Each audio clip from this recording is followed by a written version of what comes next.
Pernah tak anda tengok satu resume video dan anda rasa macam, wow, hebatnya. Tapi lepas tu anda tengok satu lagi dan rasa macam, biasa je. Apa sebenarnya beza antara dua tu?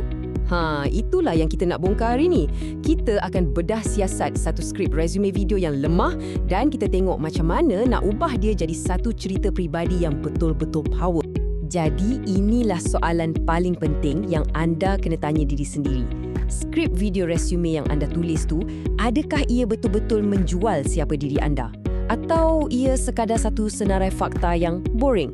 Jom kita tengok apa kesilapan-kesilapan yang orang selalu buat dan macam mana kita boleh elakkannya.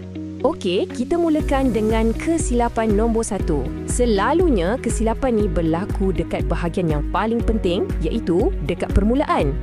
Cuba anda bayangkan ya, perekrut tu mungkin dah tengok berpuluh-puluh video. Kalau ayat pertama anda dah bunyi macam skrip buku teks, agak-agak dia nak teruskan tonton tak? Pengenalan yang terlalu formal, terlalu klise, ia akan buatkan anda terus tenggelam di antara calon-calon lain. Mereka tak akan ingat anda pun. Nampak tak beza dekat sini? Daripada intro yang boleh dijangka, kita tukar kepada satu hook yang unik. Sesuatu yang buat orang tertanya-tanya.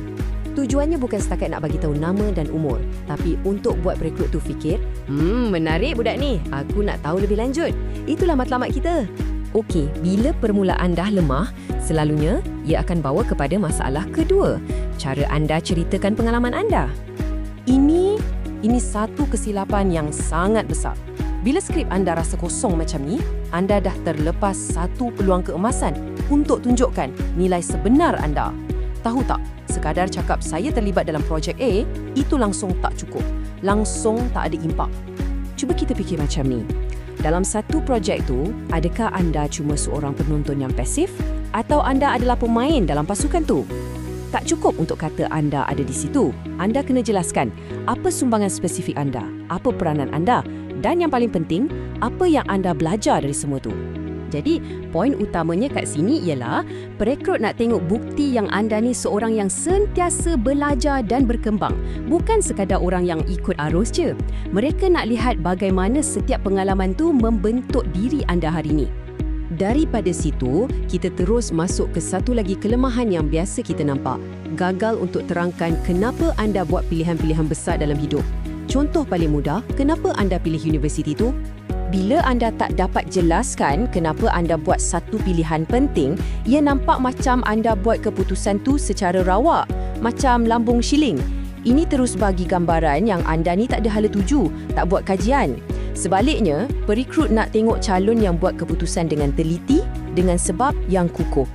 Jom kita tengok pula bab seterusnya di mana skrip selalu jadi hambar, iaitu bila anda mula bercakap tentang maklumat masa depan. Tolong ingat benda ni. Jawapan yang selamat selalunya adalah jawapan yang paling membosankan. Ayat-ayat macam, saya nak berjaya dalam kerjaya, itu tak membantu anda langsung. Sebaliknya, ia buat anda nampak sama macam beratus-ratus calon lain. Nampak kan perbezaan dia? Daripada cuma angan-angan yang kabur, kita kena bagi satu visi yang jelas. Ia bukan tentang bagi jawapan yang betul, tapi tentang berkongsi misi pribadi anda. Apa yang anda betul-betul nak capai dan yang lagi penting, kenapa benda tu penting untuk anda?